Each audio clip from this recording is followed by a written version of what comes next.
We won't cut that bit in. Yeah, Jeff McCole. I was born in Buchan. I lived in Buchan all my life, except for, well, started out going to school at East Buchan, which was now pulled down. We rode horses to school. The three of us on one horse. And then went to Holbust High School. Wasn't that easy, like living on a farm and that. But I had to get out of bed at 6 o'clock in the morning before I went to high school, milk the cow before I went. It was 6 o'clock by the time we got home. So we had to cut the wood and everything. Everybody had their chores to do. And I left school at 15 and a half because I couldn't catch enough rabbits to educate myself. So that's what we used to do, trap rabbits through the winter and pay for my own education because Dad was too busy drinking beer and buying farms and things like that. So, yeah. I left school and went shearing.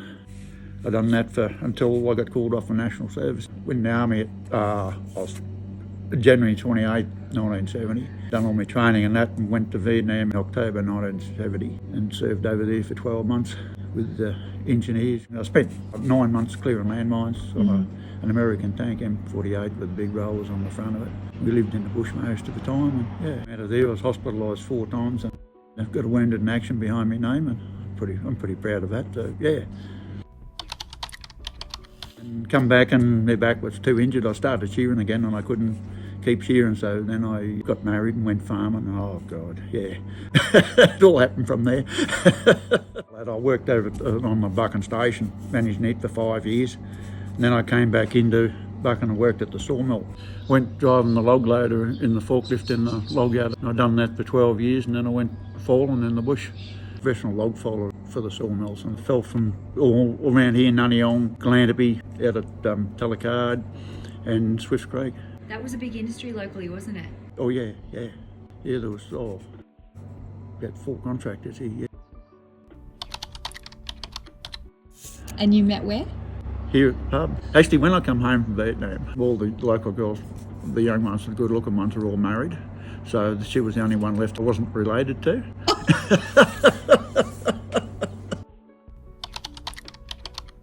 We had 3 boys, there's Scott and Warren, and then Aaron. And Scott's got a farms in Swifts Creek, and Warren's here, and Aaron's down at Nicholson. He's a stock agent for elders. In the radios and all the crazy things, yeah. And do you have any grandkids? I have 7 grandkids, yeah.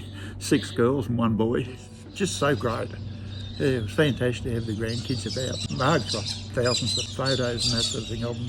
And we go through them every now and again. You just got to laugh at them. Yeah, it's just great. There was Chloe and Abby and Chelsea and Regan. And whenever we could get them, Riley and Lily used to come over. We'll still do the same with Emily. She's a lot younger. Yeah, passing things on. And I'm sort of pretty light-hearted with them and tease them a fair bit. So, they get the raw side of it. And they are special kids. So, yeah, it's a great time for you.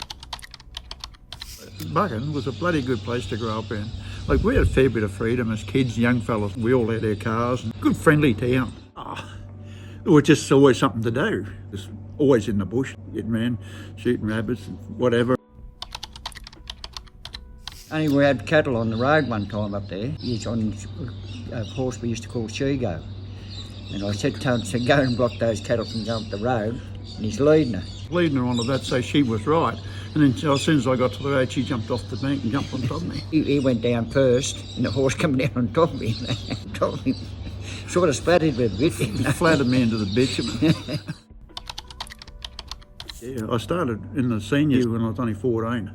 Whoa. I played the first 3 or 4 games, then I turned 15. And so I played a year of senior football before they got a junior side going. And I played senior footy on Saturday morning and junior footy Sundays. Run the footy training Tuesday for the seniors, Wednesday for the juniors and Thursday for the seniors. So I was doing 42 k's a week on the road. In the hills? Oh yeah, it's not flat. Oh, well, yeah, at the Canberra Memorial when we're coming back from the Veterans Engineers Reunion. We were looking at an armed personnel carrier that served with me in Vietnam, and I was standing too close to it apparently, and the alarms went off. And the guide comes over and said to me, she said, "Oh, you're standing too close." I said, "Oh, well, I used to have smoke on this thing sometimes," and said it was my protection while I was in Vietnam. I said to her, I was tank commander of 92 Tango, and she put a hand on my shoulder and said, "Well, you're going nowhere. You stay where you are." And she's on the phone and got them. That all started from there. They wanted a heap of slides, and we've got to go back and make sure that everything what they've written is true. And we had the armed personnel, 3 armed personnel carriers as our protection. We only cleared between 3 and 5 mile an hour. We moved very slowly through the jungle on the tracks, and we needed a fair bit of support.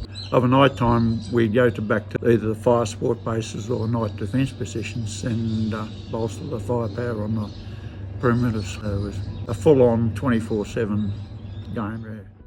The job was supposed to be 2 weeks out, 1 week's in, and just came to 3, 5, 4, whatever weeks out, and sometimes only 2 days, 3 days in, and that was it. Back into the camp, and then back into the bush again. Just the peace and quiet. Love the quiet country town. I always get around the farm and that sort of thing, and I'm a bit of a loner. It's peaceful, very, very peaceful. It's great. I spend enough time here, or should bloody know. I was got on first name calls with the local policeman. He used to talk to me very regularly and discuss what I was doing and what I shouldn't be doing. Yeah, he put me on the right path. Yeah. Straightened you up a bit. Yeah, and I don't think he was right some of the time, but just the same. Then when I came out of the army, he come into the pub, and he works in. The first thing I seen him, he walks up and he grabs me by the shirt. No, g'day mate, welcome home. He grabbed me by the shirt and give me a pull. Hope that took the shit out of you.